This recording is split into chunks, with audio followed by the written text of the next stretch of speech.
And good morning to the California Nevada Annual Conference.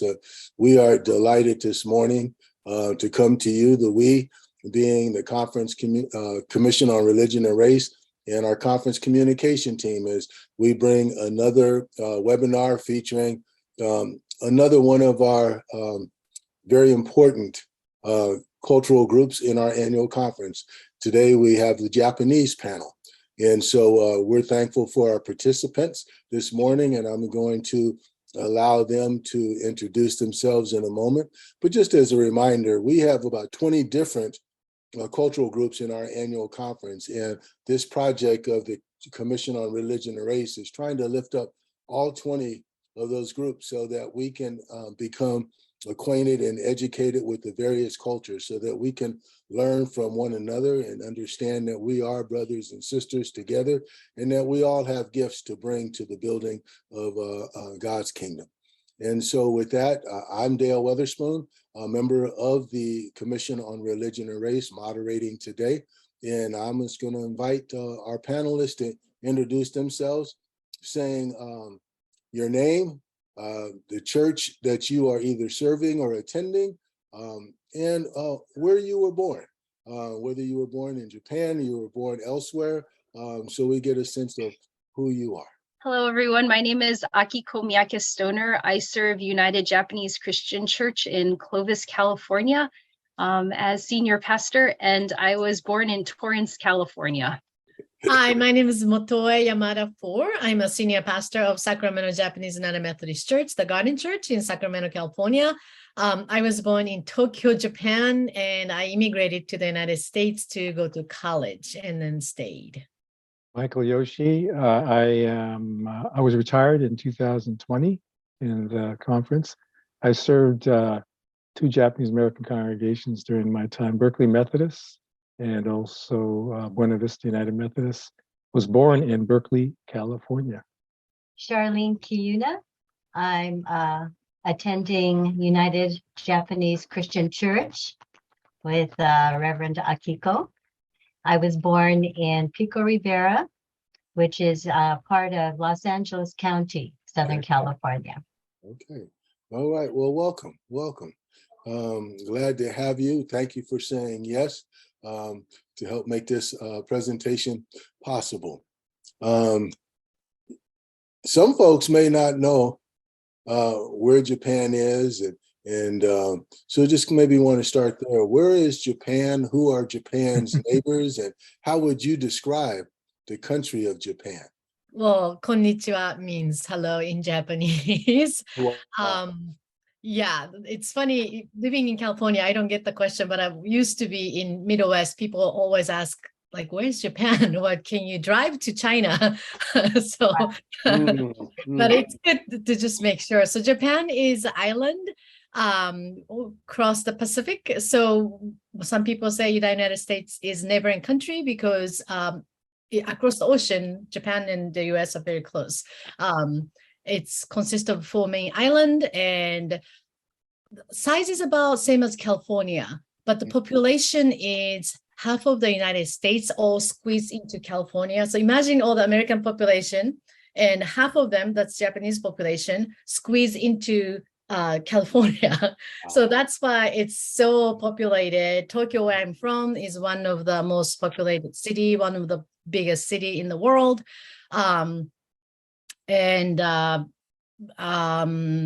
Neighboring countries are Korea, China, Taiwan. Those people call it Far East. By the way, if you lived in Japan, they have a world map, which is Japan is in the middle. So we are not Far East, we are in the middle.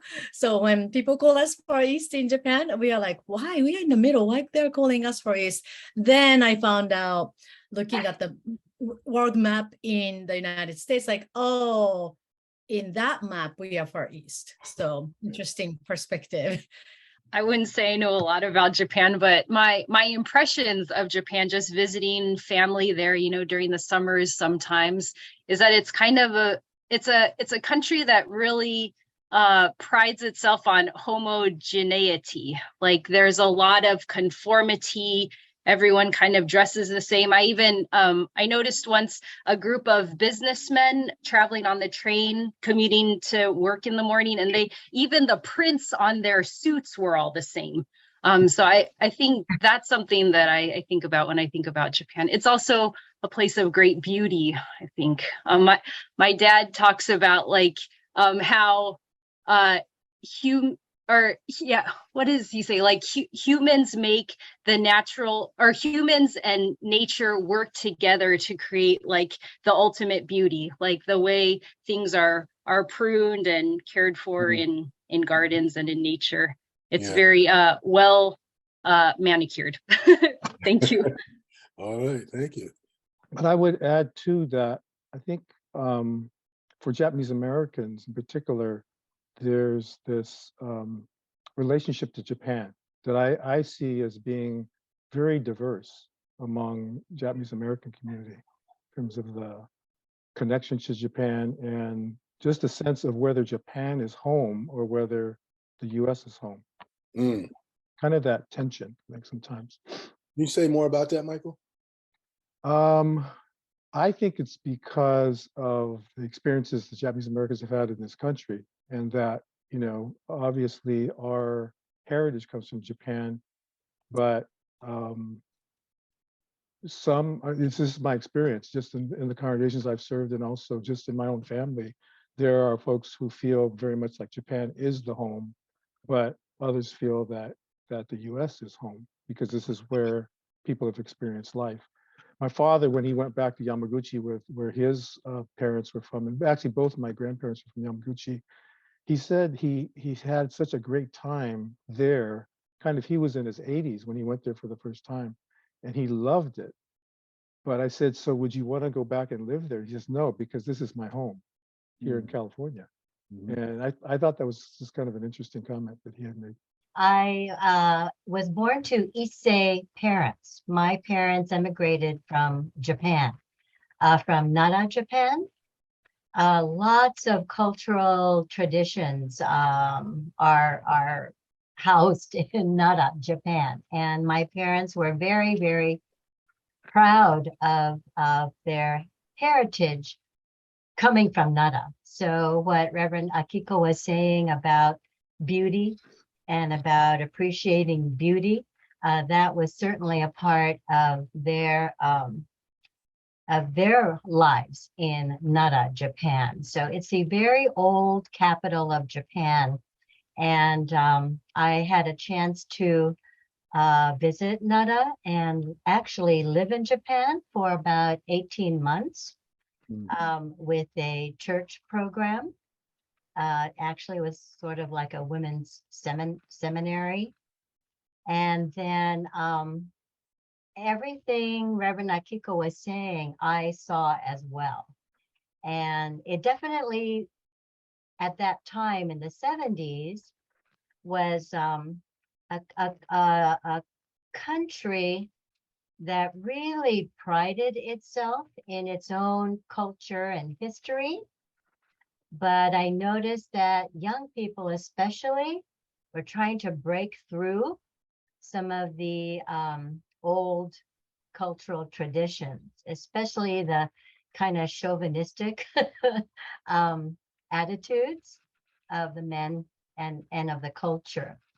And lots of young people, now this was,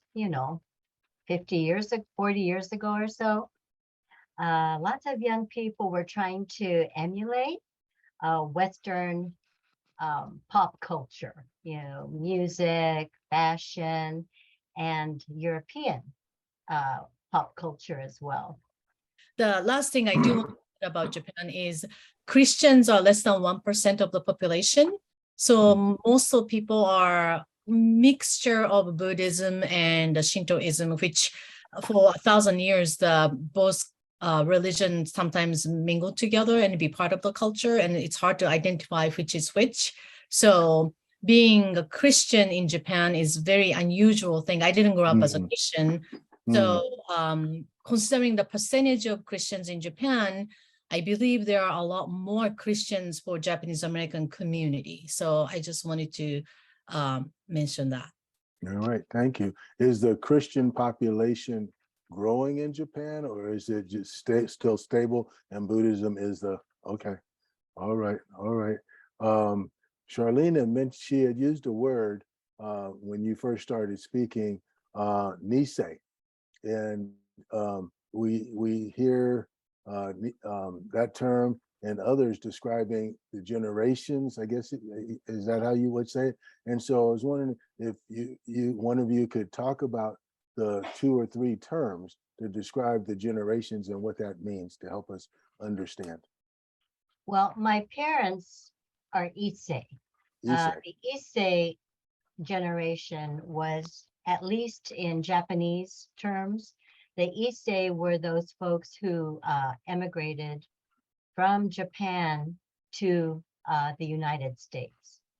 The Nisei, so I'm Nisei, which is the 2nd generation, considered Nisei because I was born here in the US of Japanese-born parents.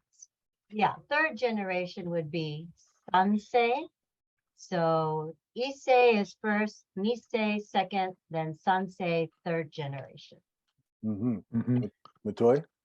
And I just want to also add that although I am supposed to be safe, which is because I'm immigrated, but historically what I observe, especially the church setting, is Issei are often people who came in 1890s, like the real old time 1st generation, and Nisseis are their kids. So even though I'm technically Issei, when I hear Issei, Nisei, Sansei, which is 1st, 2nd, 3rd, often it's referred to the historical generation. So I do want to mention that. And as Charlie said, sometimes it gets confusing. Is that 2.5, 1.5? Well, there are people who started to say no say, meaning it doesn't matter what generation, we are part of the culture. So I just wanted to mention that. Yeah. All right. So you identify in 2 ways, as an Issei who was born in Japan and immigrated to the US, and then you are what, Sansei, or no, like no, no say, which doesn't mean what generation. Okay. Yeah, but I don't usually identify that refer to the historical. Yeah.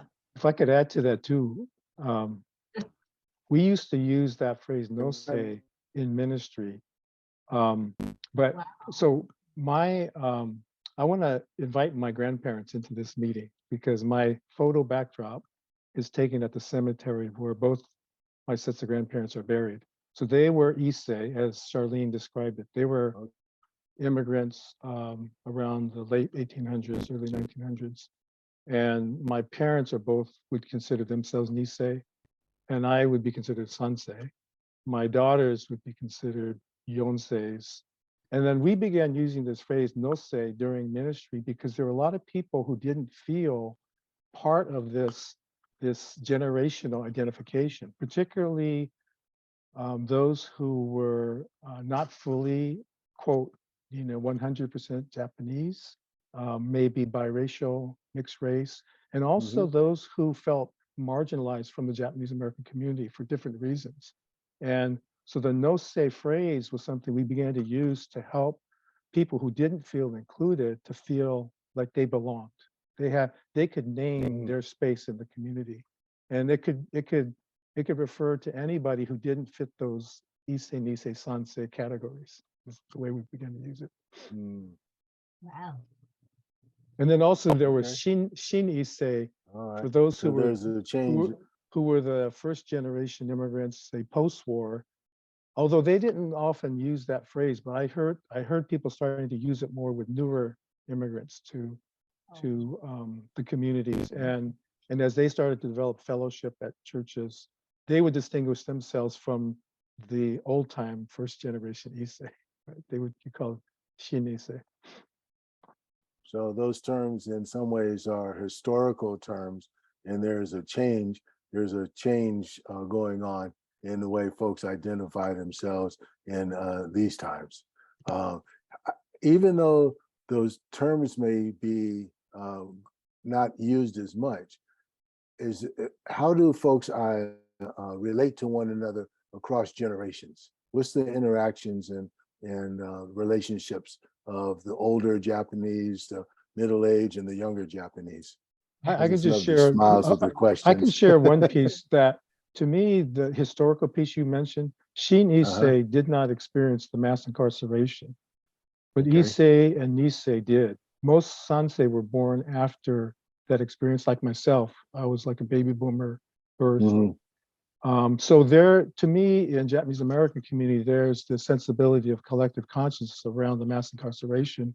Shin Issei, who came after the war, didn't go through that. And others who were not part of that experience, I think, have a different sense of being Japanese American, for better or for worse. You know, sometimes people may feel excluded from that experience, and other times people may feel like their experience is unique in their own right, you know, in terms of their own immigration experience and kind of their place in sort of the historical trajectory. And then I believe that one of the strongest cultural values of our Japanese American community is the respect for elders and the sense that people do have that sense of honoring the ancestors and looking up to the generations. But there's also tension that can come along with it too. Like CHARLENE was mentioning about gender roles and things that are sort of traditional within Japanese American culture and social expectations that I think sometimes will get challenged with younger generations, challenging some of the assumptions of older generations. If I could, oh, sorry. No, Sorry. I just wanted to say to Michael, thank you for bringing your grandfather into the conversation. Yes, yeah. Go ahead, AKIKO. Indeed, calling on the ancestors. Well, yeah, just a couple broad generalizations about the Nisei, the second generation, and the Sansei. So the Nisei generally were children / young adults during the incarceration. So they grew up in this kind of interesting place of liminality with immigrant parents.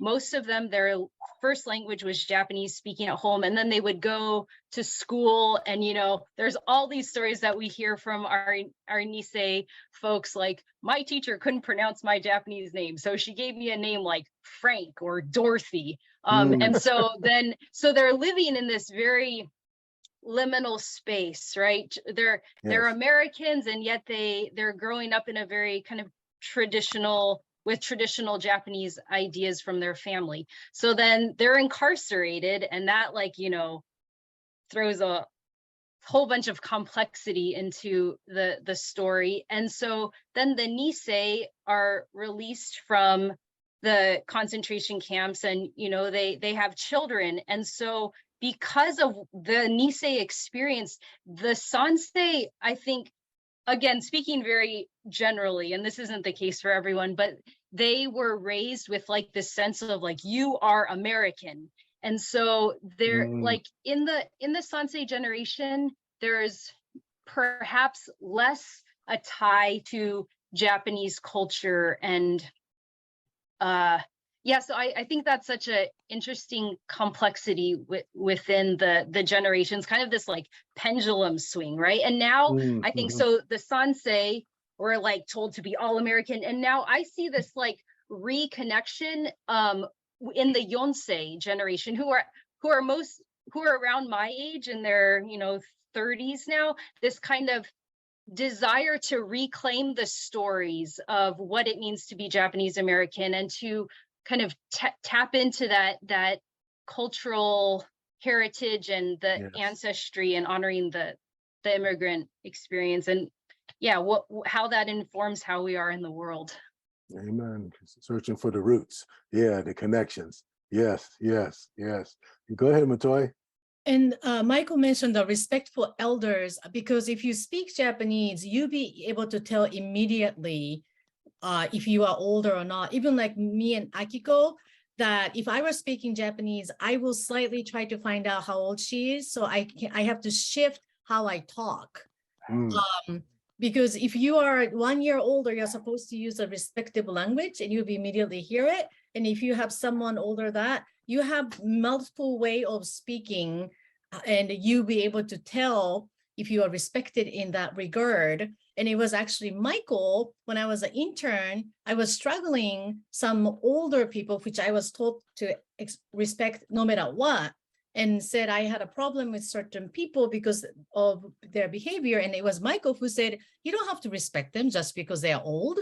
Old doesn't mean anything, or something like that. And I'm like, really? So for me, that was huge cultural expectation. I have to respect no matter what. If they are older, even 1 year older, there's certain way I have to respect. I have to honor their decision on me. So that's a really huge. Also, I do want to mention gender roles. Akiko and I probably are the first female pastor of our existing churches. And it's just still in Japan, if you are a class president is men. The vice president is a woman. It's just, it's not even election of who's going to get it. Well, back then when I was growing up, it's just expectation. Men will take this role. Women will be secondary. Women are supposed to do this. And I see that sometimes in our churches, that's expected a certain way.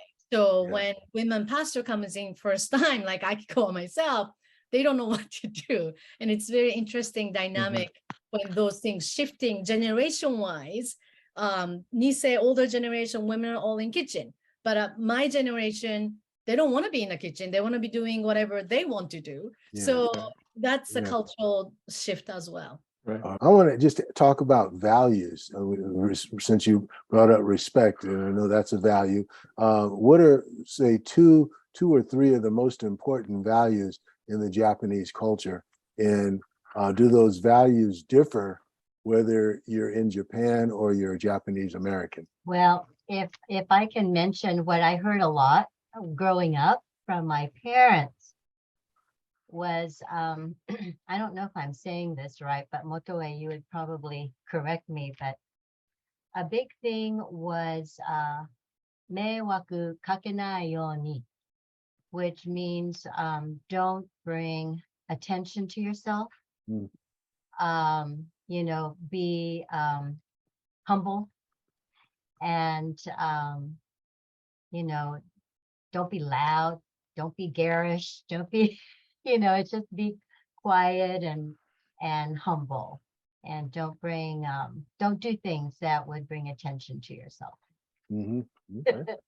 I guess I would say the value of gratitude is really important, and whether that be like verbal expressions of gratitude, or like there's a whole thing in Japanese American culture of omiyage, which are like gifts that you bring to, like, if you never arrive anywhere empty-handed, right? And so you bring gifts as expressions of your gratitude.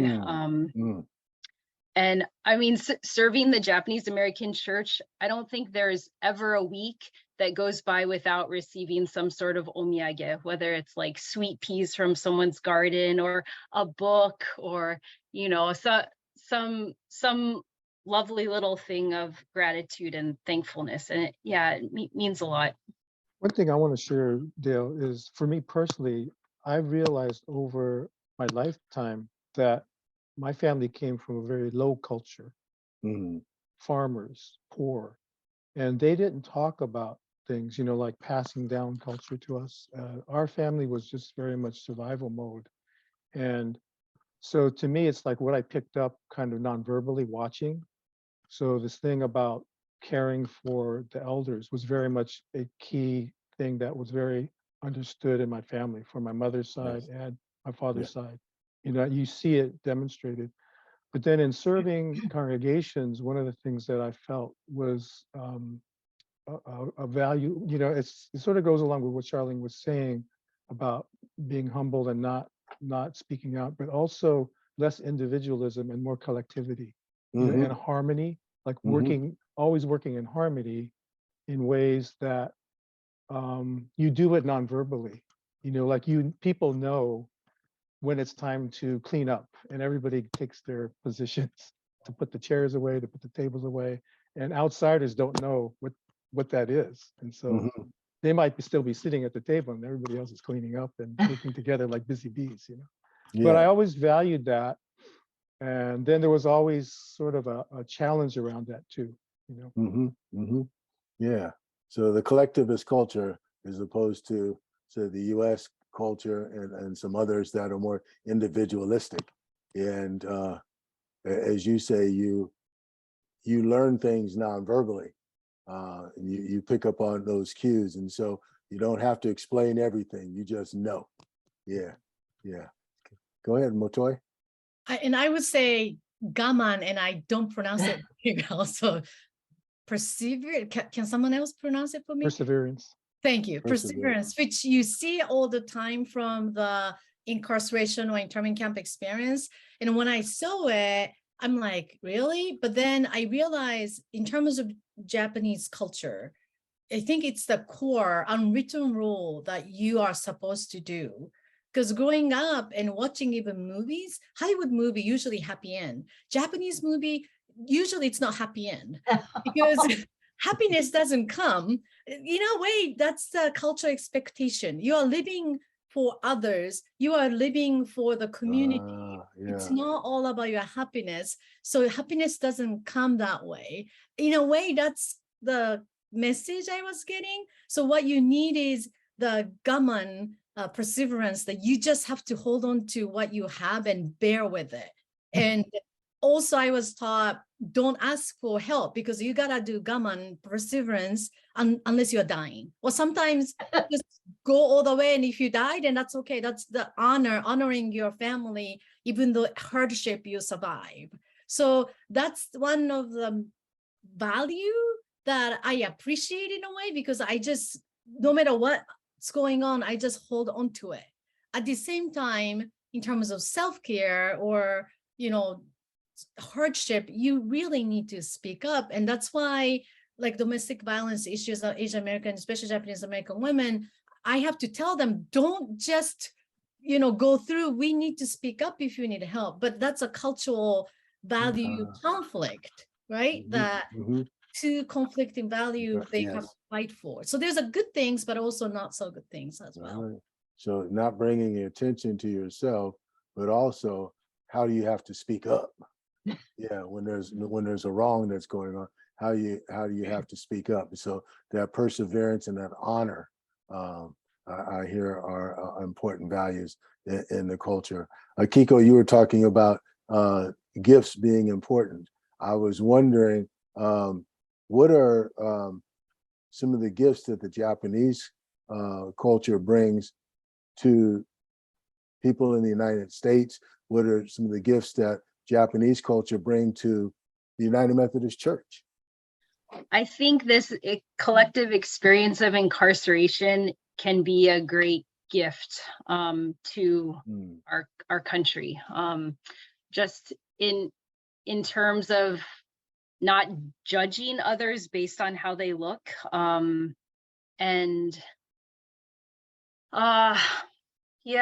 that's kind of the first thing that comes to mind, like that it kind of the cultural lessons that came from that time, and how does that inform how we as Japanese Americans and we as a nation stand up with those who are also being labeled as such and such, specifically like our Muslim neighbors, in the wake of 9/11. How does that inform how we stand alongside? I think of, the stories of the JCL, the Japanese American Citizens League, and how they were very quick to mobilize, like, September 12th, and reaching out to their Muslim neighbors, and how can we support you? How can we stand in solidarity with you? There's the story of a Nisei woman in our own congregation in the wake of 9/11. This like petite 4-foot woman being at the grocery store and seeing some Muslim men being heckled, and how she, in a very Japanese way, didn't say anything or call them out or anything, but she just went up to the two men, who I'm sure were like twice her size. She just went up to the two men and just bowed very graciously. And so I think that's an illustration of one gift that we can offer to the wider nation. If I could add on to that gift kind of and make it a little bit more explicit as well. So the Civil Liberties Act of 1988 was congressional apology to Japanese Americans. And that kind of contains, and the report that was done there kind of contains kind of the history of the redress movement and the stories Japanese Americans told for the Congress to grant the reparations. So I think there's a specific US historical act that doesn't just belong to Japanese Americans, but it's the gift, as AKIKO uses the phrase, gift to the country, because the Civil Liberties Act is for everybody. And that was the act we were invoking after 9/11, when many Niseis would really resonate with the fact that they knew that there was going to be a face of the enemy with 9/11, because they felt that right after Pearl Harbor. And so they were naming it in ways that prompted many of us as Japanese Americans, both in the secular community like JCLs and other advocacy organizations, as well as churches, to engage with Muslim, Arab, South Asian communities. So I think there's a specific piece there in our history that we can't forget for the Japanese Americans, but also we continue to need to evoke for the rights of everybody. And I would add to that, within the church, what the contribution is, was I would call civil liberties theology. Civil liberties theology was developed in praxis at that particular moment in time, from 1988 through the period leading up to 9/11. So that whole period there, lots of us were doing civil liberties theology, which to me ties to civil rights theology and the intersection there in the historical civil rights movement. And I think that's a contribution Japanese Americans make to the larger Methodist Church, the larger Christian enterprise as well. Thank you, Michael, because you are at the forefront of the civil liberties theology and activism in our conference, and I know in your community. Yes. Other gifts that you see, Charlene or Matoy? Yeah. Well, what comes to my mind is not so, definitely not serious. It's definitely not on the level of civil liberties and that sort of thing. But in terms of pop culture, there's so much that in language and food that America has borrowed from Japan. Yeah, food, pop culture things, I think, has seeped into America. I just recently did a funeral for Dr. West Humble, who was a dentist, and he came from very humble beginning. He was a farmer, and his parents were part of this unionization of, they really didn't get much money at all, and they really had a hardship as a farmer. And he couldn't even, almost didn't graduate, because there's a two high school teacher who are kind of a KKK group. And even though he was the class president, he was like one of two Asians among 1,000 high school. And he was a class president, top of the student, but two teacher had a fake grade. So he almost didn't graduate. But the college coach, because he was good with tennis, so the college coach said, this is wrong. And he investigated and then found out that was a false. So he was able to go to college and he became dentist. And I just feel that because Japanese culture taught us to put yourself for the community, and there's a pros and cons for both, but someone like him, he always put something for the community, not for himself. Even after he became a dentist, he served on multiple organizations to make a better place in the community. He made sure his generation to come will be taken care of. And so I just think one of the gifts is to always considering for the community or harmony. So even you may not agree, I see some Japanese American work with both sides, because respect for other comes first before you stand on something. So I mean, Michael is a great example. He works with all the side, and they know when you are in front of Michael respect the person. Yes. And so that really goes a long way. And you are working not for the self-interest, but you're working for the community, greater cause. And I think that's something the Japanese American brings to the United Methodist Church and for the community. I know in Japan, you said Christians are less than 1%, but is there something specific in the Japanese worship experience, particularly here in the United States, that's maybe different than other cultural worship styles? Is there something that's done differently in a Japanese worship service? And then, so I'm going to ask that question, and then I'll ask another one about leadership styles. I know one thing we did when I was at Buena Vista, and I'm not sure other congregations if they're using it, but we would have a monthly communion service that we would add a monthly memorial as well, so that children could come and place flowers in memory of members who passed away in that month. And that was a way to incorporate this value of honoring the ancestors while we're honoring our saints of our church and doing Holy Communion together. But also for children to participate in a way to connect with those who've gone on to be with God, people that they never met, but they would just then get to know their names. And it was something that we talked about and had intentionality, because there's a way to have the children participate and be in worship and then connect with those who'd gone on. Can I say another thing too? Just it's related to the gifts, but I think it can relate to worship as well. And I think also we are diverse theologically, I think, among Japanese American congregations. So I can't say it's monolithic, but my experience has been that Japanese communities are very interfaith in their best sense of selves and communities, because there's a lot of Buddhist communities close to where our Methodist churches are, and often people have that.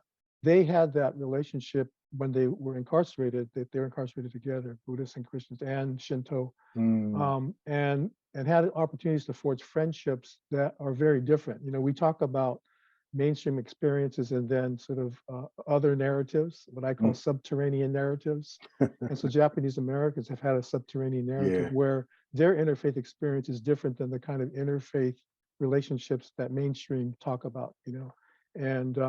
And sometimes I think that gets weaved into worship as well. I know that I would often try to accentuate that in certain ways.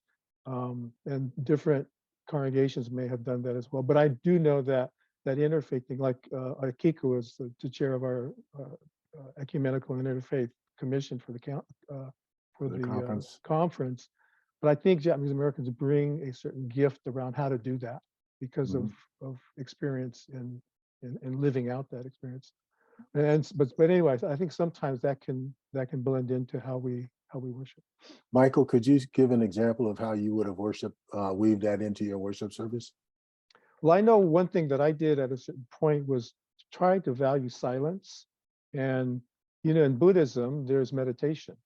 And I believe that when we think about Japanese culture coming from Japan, that there's a value of silence that there's a connection between culture and religion, you know, that the sensibility of silence is just part of who we are as people. And that's something I think has been translated over to Japanese Americans. And so often there's more going on in silence than just silence. And I believe there's deep spiritual moments that take place there. So I always valued silence in the place of worship, so that silence doesn't have to be awkward, but you can have intentional silence that's prayerful and part of your prayer time. Yes. Yeah. Thank you. Yeah. Montoya? And I think it's true that we are connected interfaith in different way, because Japanese American community are so tight. And also, as some of them said, through the incarceration experience, we are Japanese American community first before Christians or Buddhists. So any places I was appointed, I always knew other religious leaders. And as Michael said, a lot of families are part of our churches are connected to other religions. Sometimes when I go to see someone who's dying, Buddhist priest there, and we know each other, and we bow like, oh, do you want to go first? Oh, no, just go ahead. And we do pray. And then other time I go to another person sick, and Koya-san priest is there, and we're like, oh yeah, that's right. His grandma's that. Like, oh yeah, go ahead. And just, but we respect each other and, like, oh yeah, go ahead. It's okay. I'll do this and you do that. And I see that the kind of collaboration together. And some of the things are so integrated culturally that the funeral is done in a way Buddhist way, but a Christian way. The koden, which is the flower offering money, is really a Buddhist tradition, but the church adopted it. Or sometimes people request 1-year anniversary, which is very Buddhist tradition, but we do it in Christian way.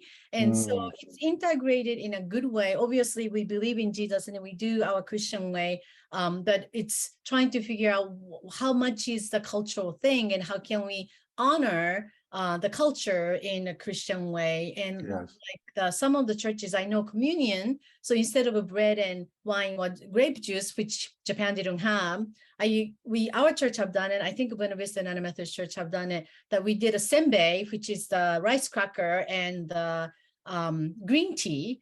And really, it should be rice bowl, but when you dip rice bowl in green tea, it's go everywhere. So I think many of us use the rice cracker, which is senbei, and a green tea. And we, Jesus was in Japan. That's probably what he have done. Cultural way. All right. Good.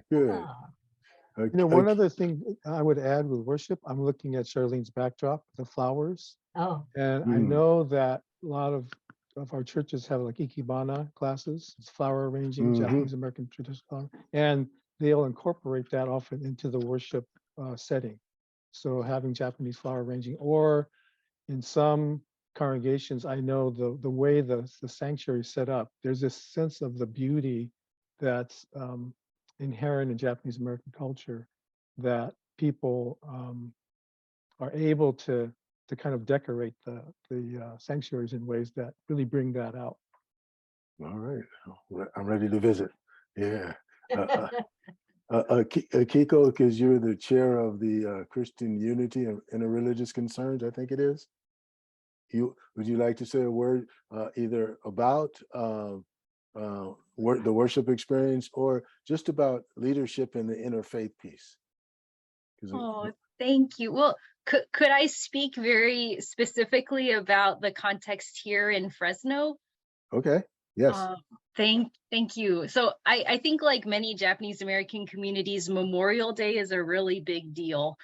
Just the piece about honoring the ancestors and honoring the elders. So it's so beautiful. It's like the Buddhist temple, the Konko church, the Tenrikyo church, the Christian church all come together every year to clean the graves of Mountain View Cemetery. And so, and I just really value, it's an intergenerational deal. So the kids are there cleaning and hearing stories about these ancestors who they are not related to biologically or who they've never met, but just this practice of honoring those who have come before.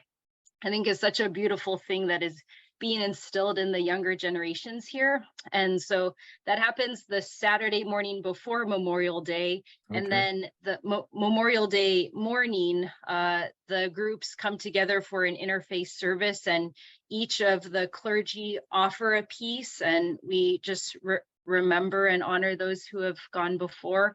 And actually, Fresno has two. We have one that's honoring the veterans, the Nisei veterans, at 9 o'clock, and then we all rush over to the cemetery for the interfaith service. So it's just kind of this beautiful community gathering. And then of course at church in between Saturday and Monday, we honor those who have passed away in the last year, and just call to mind how their legacy continues with us. We don't all lead the same way, but is there anything specific about leadership styles in the Japanese culture? I would say something, but I want to let Matoi and AKIKO share, because I think they, as women pastors, they probably have had challenges around navigating being women leaders. So I'll defer to them and I'll say my piece. Thank you, Michael. He's always honoring us in that way, so thank you. My church never had a women pastor, senior pastor, and I was 30 years younger than any senior pastor they had in 120 years of Mm. history. And I was a single. And then while I was serving this church, I got married and have 2 kids. So there's a significant changes you went through.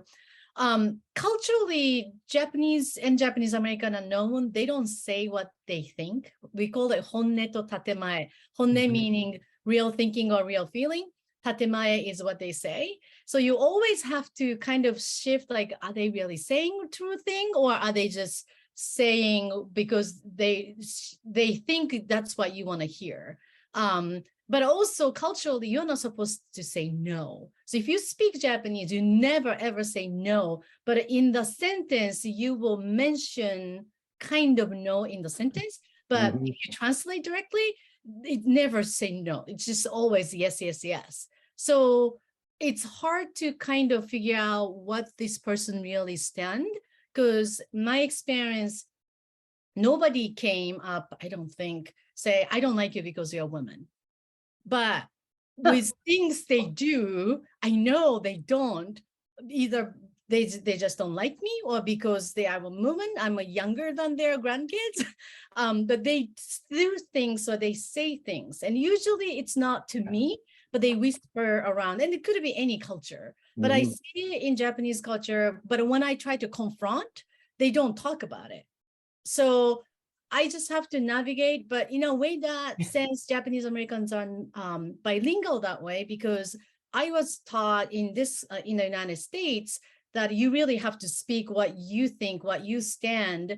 And Dale and I are part of a general conference delegation for many years. And one of the conversation, because I was taught to listen until everybody speak up, count 3 seconds. And if no one's speaking, then you speak or raise your hand, which I just naturally been doing. Yeah. And they told me, if you do that at general conference or leadership gathering, you never get to speak. So you need to jump in. So that's like leadership style, but sometimes that's honored in a way, because I pay attention to people who haven't spoken up. So I always ask, you haven't spoken up, would you like to add something? So I think leadership style, you just have to kind of observe, which is naturally part of the culture.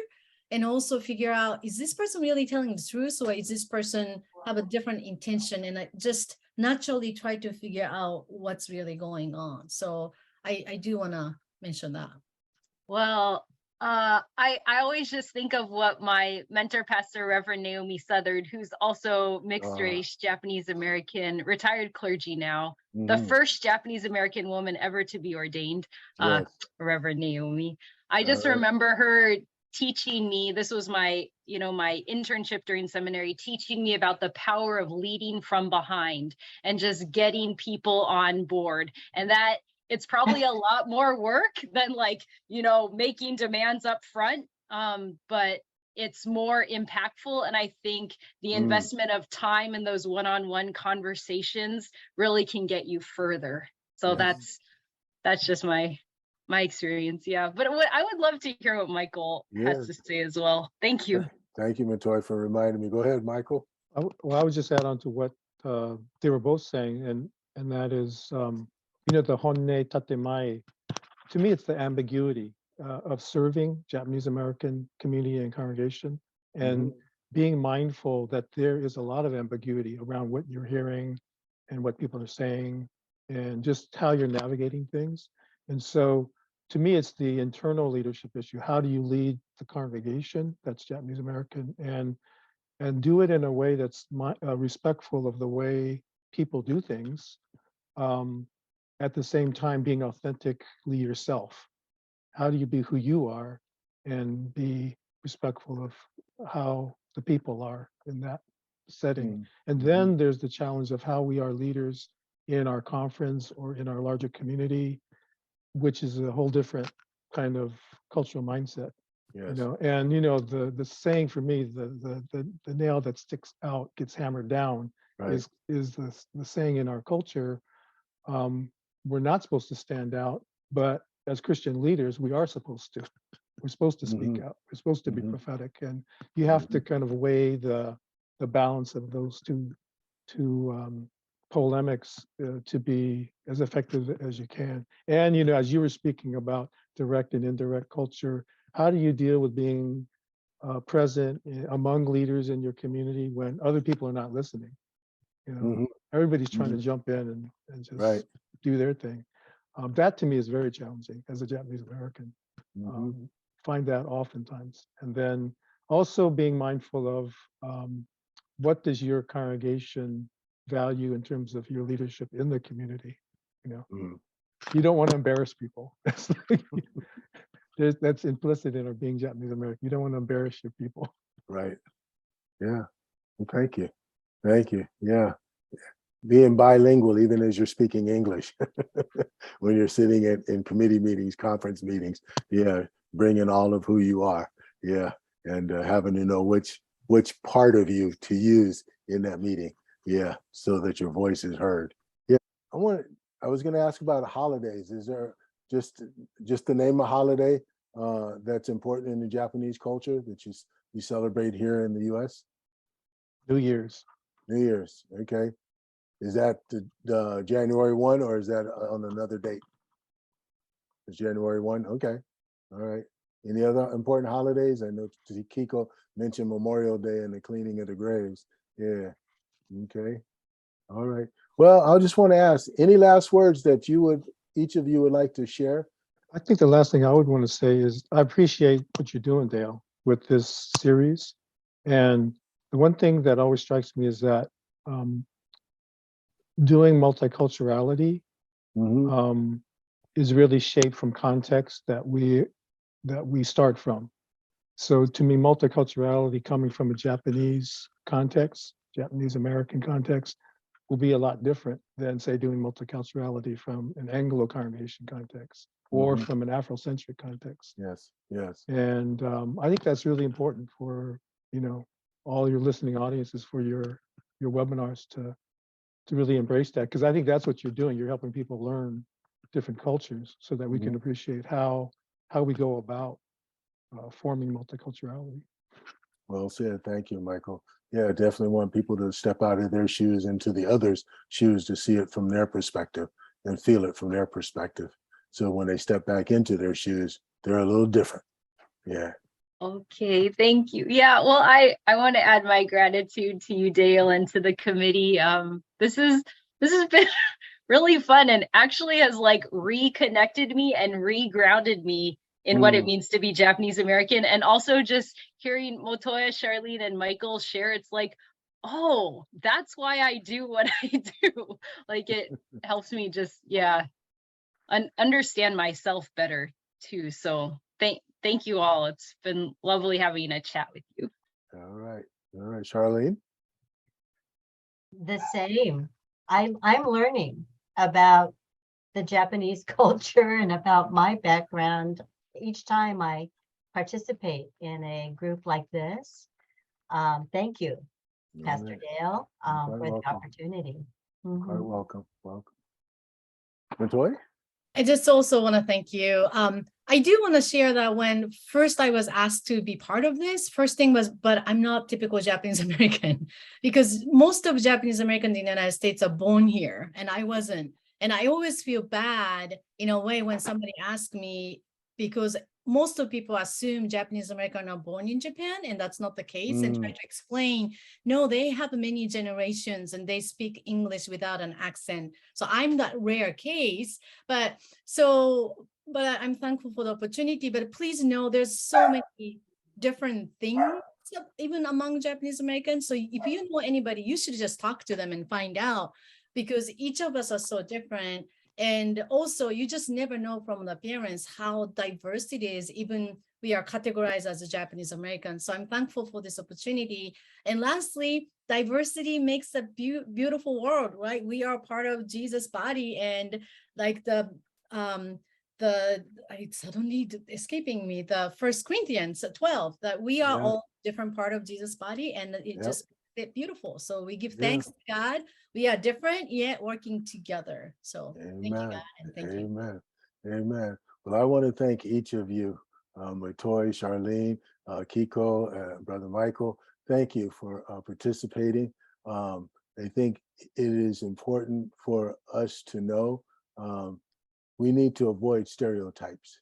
And in this conversation, we could speak in generalities. I'm hoping that our listening audience will avail themselves to connecting with you, maybe to invite you to their congregation to learn more about the Japanese culture. As we said, we didn't have representation on our webinar today from those that had the internment and camp experience or survived the bombing of Hiroshima and Nagasaki. And so, yes, let's avoid stereotypes. We speak in generalities, but we can speak more specifically as we build relationships with our brothers and sisters of various cultures. And so thank you again for taking your time on this morning.